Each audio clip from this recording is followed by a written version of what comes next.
Cuando Inés arrancó la última tabla podrida del molino que había recibido como una humillación, sintió agua fría rozándole los dedos. Esa misma tarde, Octavio Valdés, el hombre que había llamado hacia ese lugar un montón de madera inútil, le ofreció dinero suficiente para comprar 3 casas en el pueblo.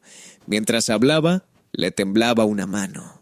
Inés lo miró y preguntó: «¿Si este molino no vale nada? ¿Por qué tiene miedo?». Para entender la respuesta, tendría que descubrir por qué una de las familias más ricas del valle había ocultado un manantial bajo aquel piso durante 18 años. En el verano de 1954, el valle de San Laureano se estaba muriendo de sed. Las milpas se doblaban bajo el sol. El ganado se amontonaba alrededor de bebederos casi vacíos. Antes del amanecer, familias enteras ya hacían fila frente al único pozo público que todavía daba agua. Inés Salgado llegaba siempre con 2 cubetas, acompañada por su hija Clara, de 24 años. 4 años antes, una carreta cargada de madera había volcado y matado a su esposo. Desde entonces, madre e hija sostenían la casa juntas, mientras Inés continuaba trabajando en la hacienda Santa Amalia. Durante 14 años había cocinado, lavado y cuidado a los enfermos de la familia Valdés. No porque fuera una mujer sumisa, sino porque perder un día de paga significaba que faltaría comida en su casa. En los últimos meses de vida de doña Amalia Valdés, Inés fue la única que permaneció junto a su cama. Su sobrino y único heredero, Octavio, aparecía solo para preguntar por las escrituras, las tierras y cuántas cabezas de ganado todavía podían venderse. Una noche, después de que él se marchó, doña Amalia sujetó a Inés por la muñeca. «Mi sobrino cree que conservar algo es lo mismo que poseerlo. Usted necesita descansar. Descansar es fácil, lo difícil es morir sabiendo que nuestro silencio hizo que otros pagaran un precio demasiado alto». Inés quiso preguntarle a qué se refería, pero doña Amalia cerró los ojos. Antes de quedarse dormida, murmuró: «Cuando te entreguen algo que parezca vacío, mira también lo que hay debajo». 3 semanas después, murió. La lectura del testamento se realizó en la sala principal de la hacienda. Octavio llegó con traje claro, botas nuevas y una sonrisa apenas disimulada. Recibió la casa, el ganado y casi todas las tierras. Cuando el notario llegó al último punto, le pidió a Inés que se acercara. Como pago por 14 años de servicio, dejó a Inés Salgado la propiedad conocida como Molino de Piedra, con todo lo que exista por encima y por debajo de sus límites. El silencio duró apenas unos segundos. Octavio se echó a reír. El molino llevaba 18 años abandonado. El canal se había secado. Una parte del techo se había venido abajo y nadie quería aquellas paredes cubiertas de maleza. «Mi tía te pagó 14 años de trabajo con una ruina», dijo él. «Si quieres rechazarla, nadie te culpará». Inés notó la prisa escondida detrás de aquella aparente generosidad. Clara le apretó la mano. «Podemos irnos, mamá». Inés observó el sello de doña Amalia y recordó sus palabras sobre lo que parecía vacío. «Acepto». Por un instante la sonrisa de Octavio desapareció. Después abrió los brazos fingiendo indiferencia. «Entonces el molino es tuyo. Solo no vengas a pedirme ayuda cuando el techo se derrumbe». A la mañana siguiente, Inés y Clara viajaron en carreta hasta el extremo más seco del valle. El molino de piedra estaba peor de lo que imaginaban. La rueda permanecía inmóvil, cubierta de enredaderas. Adentro había herramientas oxidadas, costales rotos y tanto polvo que parecía capaz de borrar las huellas de cualquiera que hubiera pasado por allí. Clara escribió su nombre sobre una mesa e intentó sonreír. «Por lo menos tenemos paredes». Inés comprendió que su hija trataba de protegerla del miedo. Pasaron el día limpiando el salón. Clara encontró la cuerda de la vieja campana atorada entre las vigas. Tiró con todas sus fuerzas, pero solo consiguió arrancarle un quejido al metal. «Algún día voy a hacer que vuelva a sonar», prometió. Al caer la tarde, apareció por el camino un hombre delgado, de barba blanca. Se llamaba Mauro y había sido ayudante del último molinero. Se detuvo frente a la rueda y acarició la madera, como quien saluda a alguien a quien abandonó sin despedirse. Inés le ofreció café. «Dicen que el arroyo se secó», comentó. «El arroyo se secó, el manantial no. Mauro le contó que 18 años antes trabajaba allí con su padre. Una noche, varios hombres de la familia Valdés cerraron el molino y los echaron. A la mañana siguiente, el canal estaba vacío. Vi carretas trayendo ladrillos y cemento, dijo, pero nunca supe dónde los usaron y sin un documento mi palabra no valía nada contra la de ellos. ¿Por qué nunca habló? Mauro tardó en responder. Porque tuve miedo. Después de tantos años, empecé a llamar prudencia a mi cobardía. Antes de marcharse, se arrodilló junto a la rueda y apoyó una oreja contra el piso. Si escucha algo durante la noche, no culpe a los ratones demasiado pronto. Poco después de la medianoche, Inés despertó por un sonido bajo y repetitivo. No era el viento. Tampoco era la madera crujiendo, era agua golpeando contra la piedra. A la mañana siguiente, ella y Clara arrastraron un armario roto y encontraron una argolla de bronce sujeta a una tabla. Mauro regresó con una palanca después de ver las marcas que ambas habían dejado en el piso. Entre los tres, levantaron la madera y descubrieron una escalera angosta. Del pasadizo subterráneo subía aire frío y húmedo. Un hilo de agua corría hasta una pared cerrada con ladrillos. En el cemento aún se distinguían unas iniciales casi borradas, las del padre de Octavio.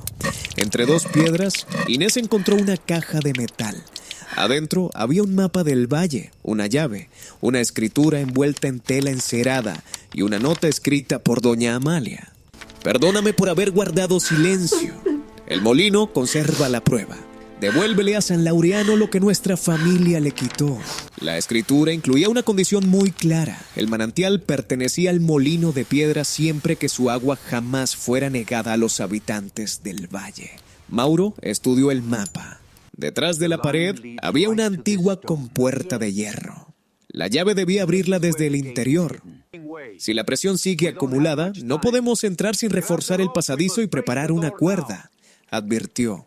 Esta agua lleva demasiado tiempo encerrada. Esa tarde, Octavio llegó a caballo. Un trabajador de la hacienda había visto a Mauro llevando herramientas al molino y fue a contárselo. Octavio caminó hasta la entrada del pasadizo. Al reconocer las iniciales de su padre en el cemento, perdió el color del rostro. Cierren esto. El terreno no es seguro. ¿Vino a proteger a mi hija o a proteger lo que está detrás de esa pared? Octavio respiró hondo y ofreció suficiente dinero para que Inés comprara una casa en el pueblo. Cuando ella se negó, triplicó la cantidad. La hacienda mantiene a decenas de familias, dijo. Si reparten esa agua sin control, en unos meses no quedará nada para nadie. Durante 18 años hubo agua, respondió Inés. Solo que nunca fue para nosotros. Octavio se acercó. Mi padre hizo lo necesario para que este valle siguiera funcionando. Mantener el orden exige decisiones que la gente de afuera no entiende. Yo no soy gente de afuera. Pasé 14 años cargando las cubetas que su orden dejó vacías. Inés levantó la escritura. Si este lugar no vale nada, ¿por qué tiene miedo? Octavio miró a Clara antes de contestar. Porque tu madre no sabe el tamaño del problema que acaba de comprar. Esa noche, Inés llevó la escritura ante el notario. Él comparó sellos, mapas y registros antiguos. El documento era legítimo. También encontró el permiso que el padre de Octavio había utilizado para construir un depósito en la hacienda. Pero no existía autorización alguna para desviar el manantial. Inés dejó el original registrado y recibió una copia certificada.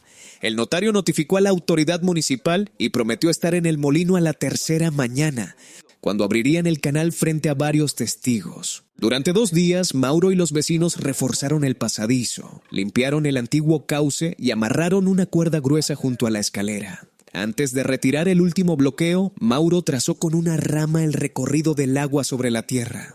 Un canal por gravedad parece sencillo porque el agua baja por sí sola, explicó. Pero después de tantos años seco, basta un tramo obstruido o una orilla debilitada para que la corriente se salga del cauce y destruya aquello que debía salvar. Por eso comenzaron desde la salida. Retiraron piedras y raíces, reforzaron las curvas más frágiles y dejaron pequeños pasos para que el agua entrara poco a poco. El plan era abrir la compuerta por etapas y observar el canal antes de liberar todo el caudal. Clara anotó los puntos débiles en el reverso de una hoja. Entonces comprendió que encontrar el agua era apenas la mitad del trabajo. La otra mitad consistía en hacerla llegar hasta la gente sin provocar una nueva tragedia.